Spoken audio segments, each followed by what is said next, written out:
In de stilte voor het eerste licht van de ochtend, wanneer woorden zwaarder wegen dan muziek, brak Trijntje Oosterhuis eindelijk haar zwijgen. Niet met een lied, maar met een bekentenis die trilde van pijn. Ze sprak over een huwelijk dat van buitenaf misschien kort leek, slechts 1 jaar, maar van binnen aanvoelde als een leven vol scheuren. Over nachten waarin angst luider klonk dan applaus. Over dagen waarin haar lichaam haar in de steek liet, terwijl haar hart bleef vechten. Het begin van haar verhaal zette meteen de toon, rauw, kwetsbaar en onontkoombaar menselijk. Ze vertelde hoe werkdruk en artistieke toewijding, ooit haar redding, langzaam veranderden in een bron van conflict thuis. Repetities die te lang duurden, tournees die te veel vroegen, stiltes aan de eettafel die langer werden dan de liedjes die haar beroemd maakten. En te midden van die spanningen beschreef ze momenten waarin zij zich niet gehoord voelde. Momenten die zij zelf omschreef als emotioneel verwoestend. Trijntje koos haar woorden zorgvuldig, niet om te beschuldigen, maar om te verklaren wat zij had meegedragen. Ze sprak over het gevoel van onveiligheid, over grenzen die vervaagden, over pijn die zij te lang had genegeerd omdat ze dacht dat liefde alles kon dragen. Langzaam schoof ze het gordijn verder open en noemde de naam die zij zo lang had vermeden. Sander van den Eden. Niet om te choqueren, maar om context te geven. Ze benadrukte dat haar verhaal haar waarheid was, een waarheid van botsende werelden, van verwachtingen die niet samenkwamen, van een relatie die onder druk brak. Het was geen aanklacht, maar een getuigenis van hoe machteloos iemand zich kan voelen wanneer woorden hun kracht verliezen en stilte de overhand neemt. Parallel aan deze emotionele strijd beschreef Trijntje een ander, stiller gevecht. Haar lichaam. Ziekte na ziekte. Symptomen die zich opstapelden. Vermoeidheid die dieper sneed dan elke kritiek.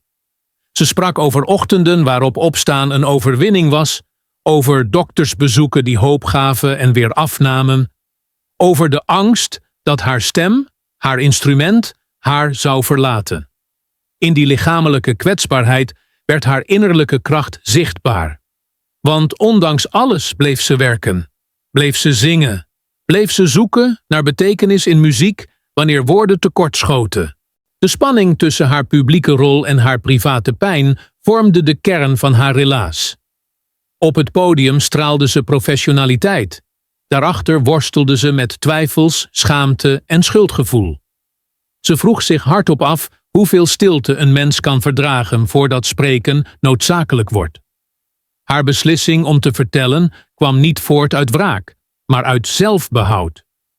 Ze wilde laten zien dat succes geen schild is tegen verdriet, dat roem geen medicijn is tegen ziekte en dat liefde soms niet genoeg blijkt. Ze nam de luisteraar mee naar kleine, indringende momenten. Een blik in de spiegel na een slapeloze nacht, het geluid van een telefoon die niet ging, een lege kamer na een ruzie die onuitgesproken bleef. Elk detail bouwde spanning op, niet door sensatie, maar door herkenning. Trijntjes stem, nu niet zingend, maar sprekend, droeg dezelfde diepte die haar muziek altijd heeft gekenmerkt. En terwijl ze sprak over herstel, over therapie, over het langzaam terugwinnen van autonomie, bleef één vraag als een echo hangen.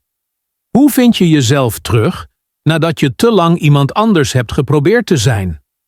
Haar verhaal groeide uit tot meer dan een persoonlijke ontboezeming. Het werd een spiegel voor iedereen die ooit zweeg uit liefde, uit angst of uit hoop dat morgen anders zou zijn. De camera's draaiden, de microfoons stonden open, maar wat het meest bleef hangen was niet het beeld, niet de koppen, niet de geruchten. Het was de moed om te spreken zonder alles te willen afronden, om ruimte te laten voor complexiteit, om te erkennen dat sommige wonden tijd nodig hebben en dat sommige verhalen pas beginnen wanneer de stilte eindelijk wordt doorbroken. She described the smallest moments first, the kind that usually disappear between headlines, but are the ones that stay lodged in the body. The sound of the kettle clicking off in a quiet kitchen at 6 in the morning. The way her hands sometimes trembled slightly when she buttoned her coat, not from cold, but from exhaustion that had settled into her bones. Trijntje Oosterhuis spoke as if she were inviting the listener to sit across from her, to notice what she had learned to hide for years. In the dressing room before a performance, she would stand very still, eyes closed, counting her breaths. 1, 2, 3. Not to calm nerves, but to check whether her body would cooperate that night. Some evenings her throat felt tight, as if her voice were being held back by something unspoken. Other nights it was the dull ache in her joints, the reminder that illness does not announce itself loudly. It seeps in, quietly, persistently. She said there were moments when lifting her arm to fix her hair felt heavier than walking onto a stage in front of thousands. At home, the atmosphere was different. Not dramatic, not explosive, but tense in a way that clung to the walls. She recalled the way silence could stretch during dinner, cut only by the scrape of cutlery against a plate. How conversations about work, once filled with excitement, slowly turned into points of friction. She spoke of feeling as though she had to choose between the woman she was becoming on stage and the woman she was expected to be at home. And in that impossible space between the two, something fragile began to crack. She did not describe violence in grand terms. Instead, she focused on sensations. The tightening in her chest when voices were raised, the instinctive shrinking of her shoulders, the feeling of being watched even when no one was speaking. She explained how emotional harm often arrives disguised as normality, disagreements framed as concern, control hidden behind care. These were the moments that stayed with her, replaying themselves late at night when sleep refused to come. Her marriage to Sander van den Eden was, in her words, a year that felt far longer. Not because of the calendar, but because of the intensity of what was lost and questioned. She remembered standing in the bathroom one evening, hands gripping the edge of the sink, staring at her reflection, and barely recognizing the woman looking back. The eyes were the same, but something behind them had dimmed. That was the first time she allowed herself to think the word enough, though she wasn't ready to say it out loud yet. Illness, too, became a quiet companion. Doctors' offices blurred together. White walls, polite smiles, test results explained in careful tones. She spoke about learning a new language, medical terms, treatment schedules, warning signs, how her body demanded attention at the exact moment her personal life was unraveling. Some days, the fatigue was so deep that even music felt distant, like a memory rather than a living thing. And yet, there were moments of strange clarity. Walking alone through Amsterdam after rain, feeling the damp air on her face, she noticed how alive the city still was. Cyclists passing, cafe windows glowing softly, strangers laughing somewhere nearby. Life, she realized, did not pause for personal crises. That realization was painful, but also grounding. It reminded her that her story existed within a larger world, and that she was still part of it. She spoke about the decision to leave not as a single act of courage, but as a series of small, quiet choices. Packing a bag without drama. Making phone calls she had postponed for months. Sitting in a car, hands on the steering wheel, heart racing. Not from fear of staying, but from the uncertainty of what came next. Each detail built the sense that the listener was there with her, breathing the same heavy air, feeling the same hesitation. Music slowly returned, not as an obligation, but as refuge. She would hum softly while making tea, testing her voice, reassuring herself it was still there. Lyrics took on new meanings. Songs about love sounded different when sung by someone who had learned how easily love can wound. On stage, she felt exposed yet honest, as if every note carried a piece of her unspoken story. What made her account so arresting was not anger or accusation, but restraint. She left spaces between sentences, pauses where listeners could place their own experiences. She acknowledged her contradictions, strength and fear, success and fragility, independence and longing. By focusing on these intimate fragments, she allowed the audience to step inside her world, not as spectators, but as companions moving alongside her through uncertainty. And as she continued to speak, to remember, to reconstruct herself through these details, the story did not rush toward resolution. It lingered in the in-between moments, a breath before singing, a hand resting over a tired heart, a woman learning, piece by piece, how to stand upright again without yet knowing where the path would finally lead. What made her words linger was not what she revealed, but what she deliberately left unsaid. Trijntje Oosterhuis spoke as someone who had learned that truth does not always arrive all at once. Sometimes it comes in fragments, sometimes in pauses, sometimes in the careful avoidance of certain details that are still too sharp to touch. She allowed silence to exist between her sentences, and in those silences, the mystery grew. There were moments she described only in outline. A late-night conversation that ended abruptly. A door closing, not slammed, but firm enough to signal a boundary had been crossed. A look exchanged across a room that said more than words ever could. She did not explain what followed those moments. She simply moved on, leaving the listener to wonder what exactly happened in the space she refused to illuminate. Her health, too, remained wrapped in uncertainty. She mentioned diagnoses without naming them fully, symptoms without timelines, treatments without outcomes. Some mornings, she said quietly, my body decides for me. What that meant, how severe it was, whether improvement was possible, she did not say. The ambiguity made her struggle feel ongoing, unresolved, as if the story was still unfolding somewhere beyond the reach of the microphone. When she spoke about her marriage, she avoided linear explanations. There was no clear villain, no definitive breaking point, only patterns, repetition, a sense that something essential had been eroding long before it became visible. She hinted at control without defining it, at fear without dramatizing it.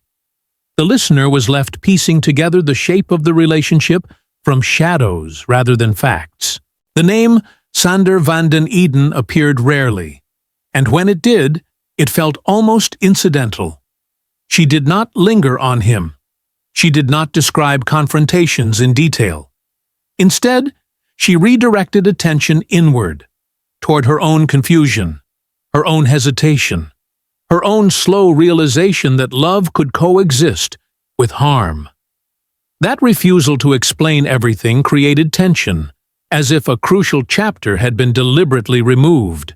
Even her decision to speak now carried unanswered questions.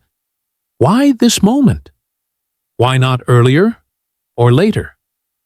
She alluded to a night when she could no longer sleep, when her chest felt too tight and the room too small.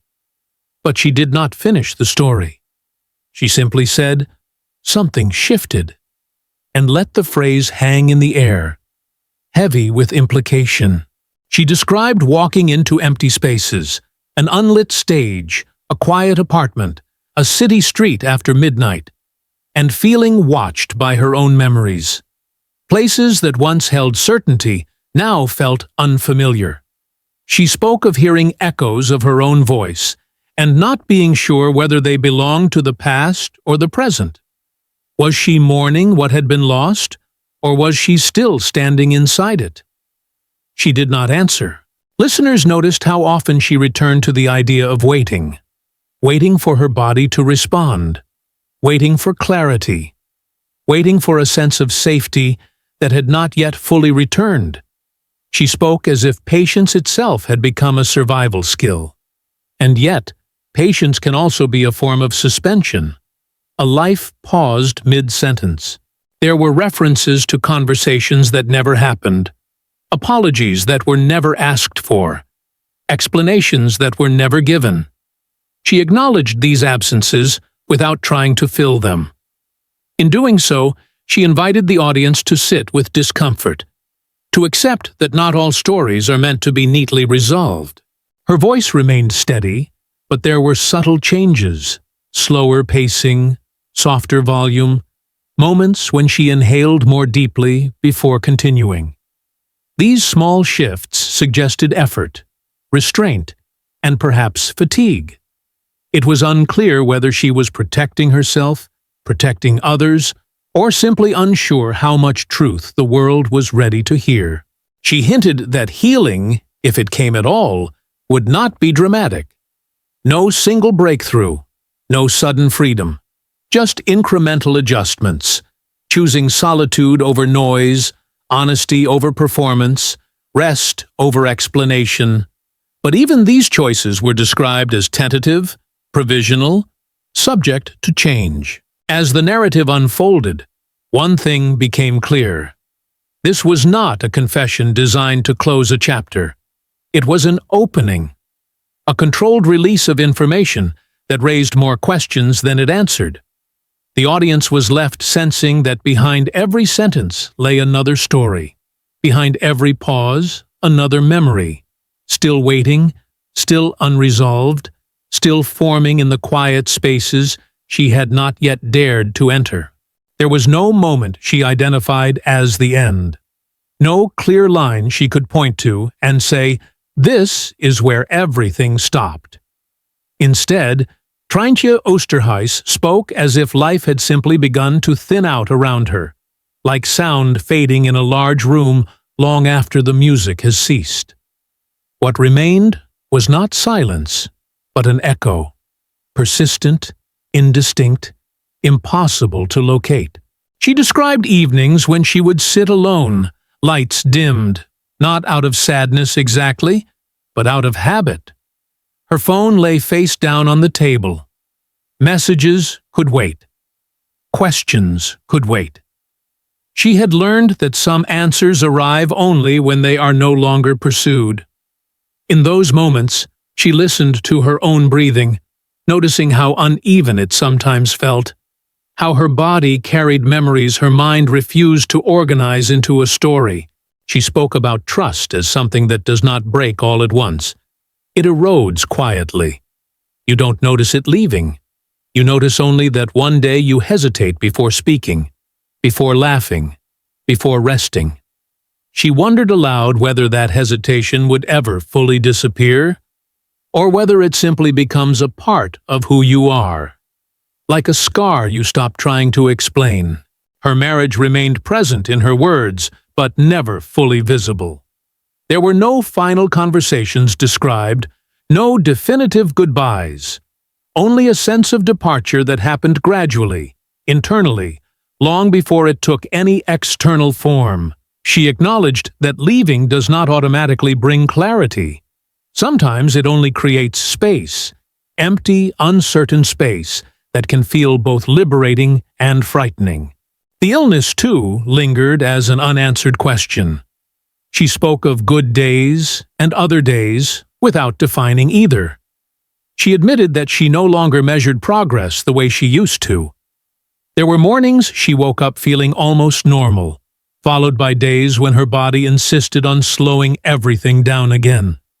She did not frame this as a battle to be won, but as something to be negotiated with, day by day.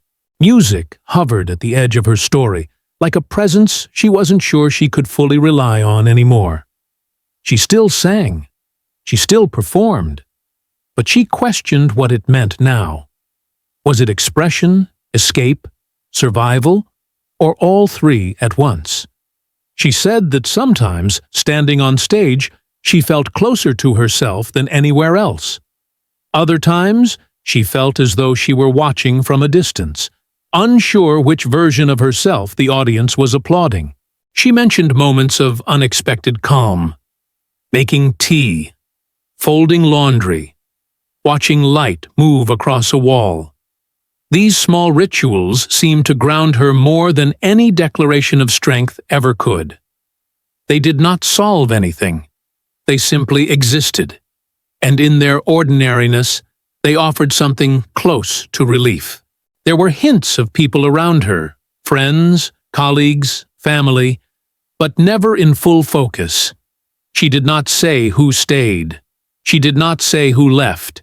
She implied support without detailing it, as if naming it might change its shape. Some connections, she suggested, are strongest when they are not explained. As she continued speaking, the story began to feel less like a confession and more like a landscape, one you could walk through without a map. There were familiar landmarks: love, fear, illness, independence, but their meanings shifted depending on where you stood. Nothing resolved into a single truth. Everything remained slightly out of reach. She acknowledged that the world often expects recovery to look a certain way.